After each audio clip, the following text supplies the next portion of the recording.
न कोनो जातिगत आधार पर केहू के सपोर्ट कैला। बिरहा का असली श्रोता हो यहाँ हुनर के सपोर्ट कैल जाला, यहाँ हुनर के सपोर्ट कैल गया बा।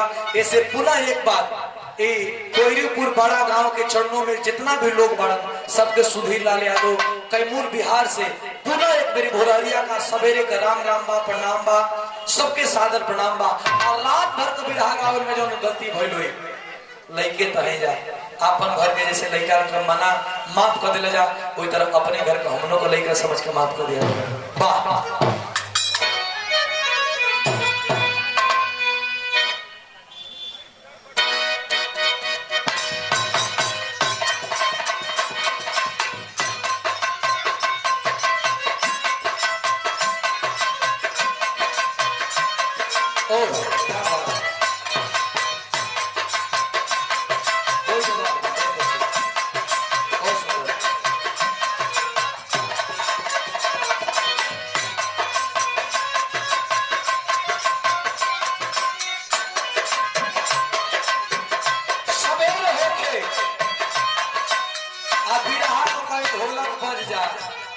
सवेर होके तो पहले बात में कतनो रंगीन तरज हो जाए, लेकिन शुरुआत पचरे से होके के काहे कि भरत मिलाप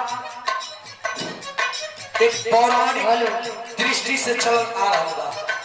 अब पुराण माई का देखा नीबो बाई जा, अब पलटू भैया का ऊपर पलटू भैया का दुकान पर माई का और पूज्य महाराज जी का आशीर्वाद बन रहे, स्वामी महाराज जी का आशीर्वाद बनल रहे। कैसे मतलब मुझे छाया कारा जब जब खोले लूहो कवड़ावा ओ पहाड़वा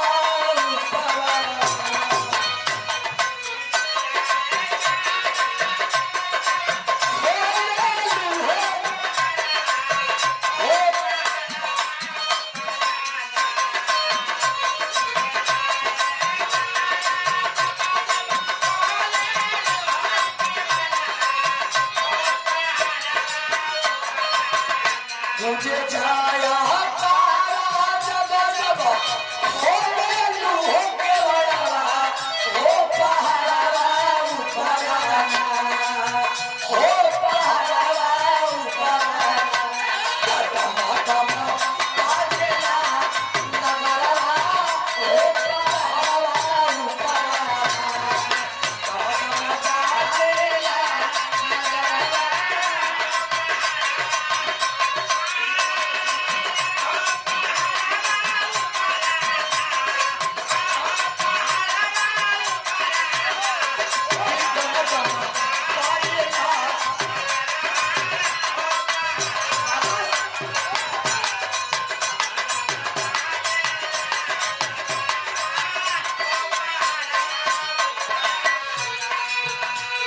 हो गई माई का भक्ति इतने से अब तन के साथ रंगीन पलट के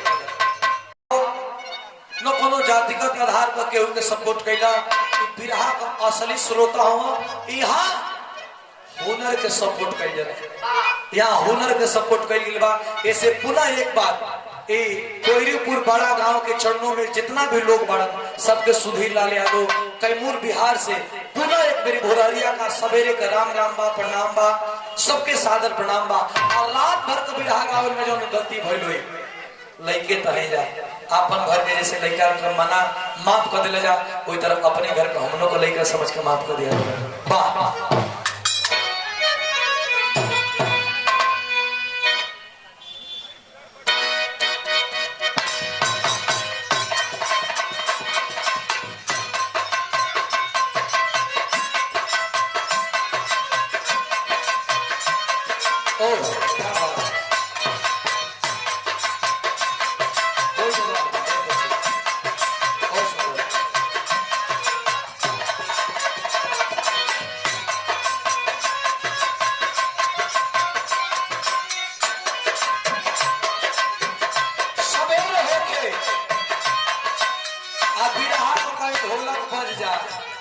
सवेर होके तो पहले बात में कतनो रंगीन तरज हो जाए, लेकिन शुरुआत पचरे से होके के काहे कि भरत मिलाप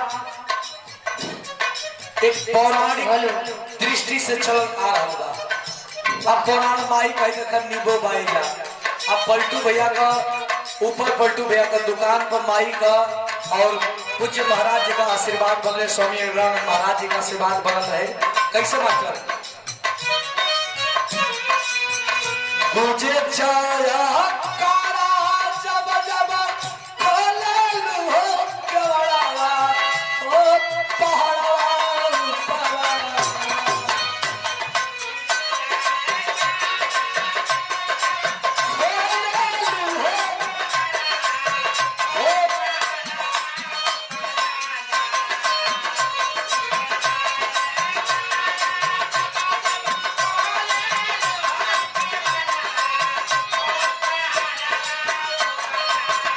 मुझे जाया कारा जब जब खोललू हो केवड़ावा ओ पहाड़वा पहाड़वा ओ पहाड़वा पहाड़वा कदम बाजेला नगरवा ओ पहाड़वा पहाड़वा कदम बाजेला नगरवा।